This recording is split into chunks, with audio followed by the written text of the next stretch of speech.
पानी कब पीना चाहिए, खाली पेट पानी पीना चाहिए या नहीं पीना चाहिए। नमस्कार साथियों, मैं वैद्य गोविंद कंबोज आयुर्वेदिक सेवा सदन के इस मंच पर आपका स्वागत करता हूं। बहुत सारे दोस्तों के सवाल आए हैं कि पानी कब पीना चाहिए, खाली पेट पानी पीना चाहिए या नहीं पीना चाहिए। कुछ साथियों के कमेंट हैं दूध किस मौसम में नहीं पीना चाहिए और किस मौसम में पीना चाहिए। कुछ साथियों का कमेंट ये भी आया है कि दही कब खाना चाहिए।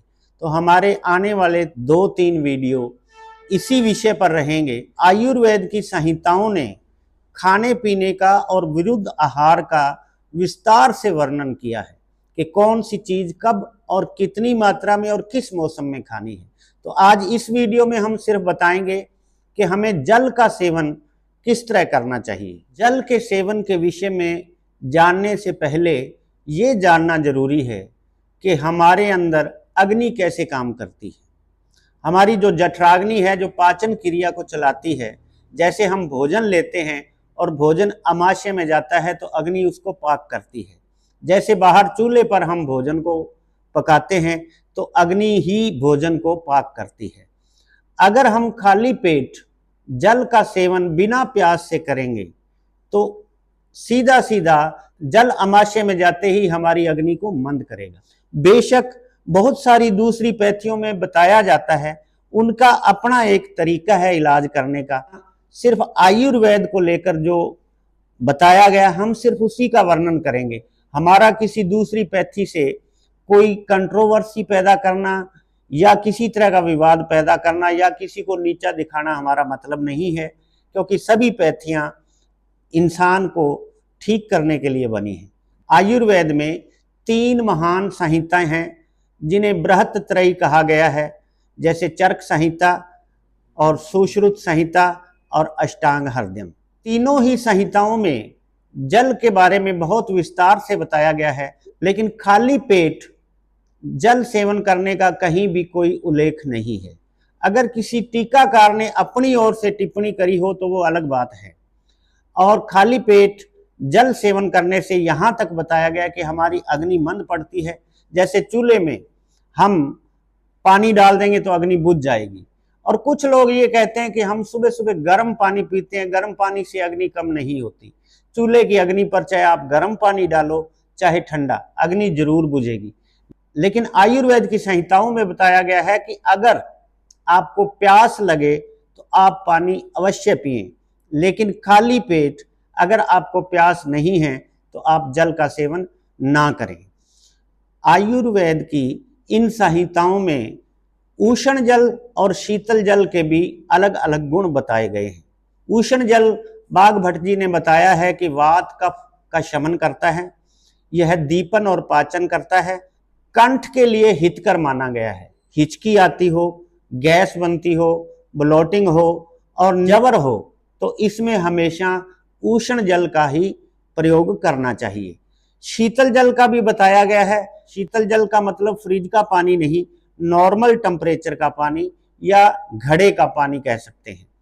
कफ कास जवर में वर्जित बताया गया है। और बाघ भट्ट जी ने यह भी लिखा है कि शक्ति से अधिक पानी का सेवन नहीं करना चाहिए। और भोजन के अंदर जल का सेवन किस तरह से करना चाहिए ये स्पष्ट बताया गया है कि भोजन से 30-40 मिनट पहले हम प्यास लगी है तो थोड़ा पानी सेवन कर सकते हैं। और भोजन करते समय हमें सिप सिप करके थोड़ा थोड़ा करके बीच बीच में 100 ml 150 ml के करीब पानी पीना चाहिए, जो कि भोजन को पचाने में अति सहायता करता है। और भोजन समाप्त होने के बाद हमें 40 या 60 मिनट के अंतराल में पानी पीना चाहिए। ऐसा ही आयुर्वेद की संहिताओं में बताया गया है और इसका हजारों लोगों ने पालन करके लाभ भी उठाया है। आयुर्वेद में संहिताओं में ये भी जिक्र है कि किसको पानी कम पीना चाहिए। जैसे अर्श रोग हो यानी बवासीर के रोगों में, वृक्क विकार, गुर्दों की खराबी में, अफारा में, IBS में हमें कम पानी का सेवन करना चाहिए। अगर आपकी प्यास बहुत ज़्यादा है और कोई भी अल्कोहल, चाय, तंबाकू का अधिक सेवन करता है और उसको गैस बनता है, चक्कर आते हैं या पसीना ज़्यादा आता है, तो उसको शीतल जल का सेवन करना चाहिए। अच्छी प्यास लगने पर पूरा गिलास पानी एकदम से मत पिएं, उसको थोड़ा थोड़ा करके सिप सिप करके काफ़ी समय लगाकर पिएं। और जब भी शरीर बहुत गर्म है, आप कोई मेहनत करके अभी अभी विश्राम के लिए बैठे हैं, तो तुरंत पानी मत पिएं, थोड़ा समय रुकें, शरीर का तापमान नॉर्मल होने पर ही पानी पिएं। अधिक पसीना आया हो उस समय भी पानी का सेवन नहीं करना चाहिए। और बिना प्यास के पानी बिल्कुल ना पिएं। बिना प्यास के पानी पीने से गुलम रोग भी पैदा होता है और अग्निमंद भी होती है। बहुत सारे लोग हमारे पास आते हैं और बोलते हैं कि मैं डेली 5 लीटर पानी पीने का संकल्प लिया है, मैं इतने टाइम से पी रहा हूँ। कोई कहता मैं खाली पेट 10 सालों से पानी पी रहा हूँ, मेरे को कोई खराबी नहीं हुई। मतलब ये नहीं है कि आप 10 सालों से पी रहे हैं, एकदम पानी पीने से कोई खराबी नहीं होगी।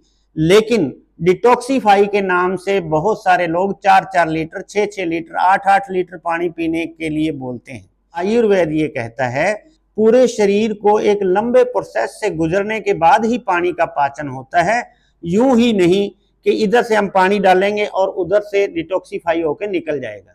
ऐसा नहीं है, ये एक लंबा प्रोसेस है और शरीर की सारे अंगों को अलग अलग क्रियाओं से गुजरना पड़ता है, तब पानी का पाचन होता है। पित्त प्रकृति के लोग अगर थोड़ा ज्यादा पानी का भी सेवन कर लेते हैं तो भी कहीं ना कहीं वो पानी हजम हो जाता है। लेकिन अगर कफ प्रकृति के लोग ज्यादा पानी का सेवन करते हैं तो कफ प्रकोपित होगा, उनके बहुत सारे रोगों में वृद्धि हो जाएगी। वात प्रकृति के लोगों के लिए भी अधिक पानी पीना वर्जित माना गया है, उनको गुलम रोग भी होगा और भी बहुत सारी समस्याएं आ सकती हैं। इसलिए आयुर्वेद की संहिताओं में बहुत स्पष्ट और बहुत साफ साफ बताया गया है कि हमारे को जैसे भूख लगने पर हम भोजन का सेवन करते हैं, ऐसे ही हमें पानी प्यास लगने पर ही सेवन करना चाहिए। अगर आपको हमारा ये वीडियो पसंद आया हो तो आप हमारे चैनल को ज़्यादा से ज़्यादा सब्सक्राइब करें और हमारी वीडियो को लाइक करें, शेयर करें और कमेंट करें। धन्यवाद।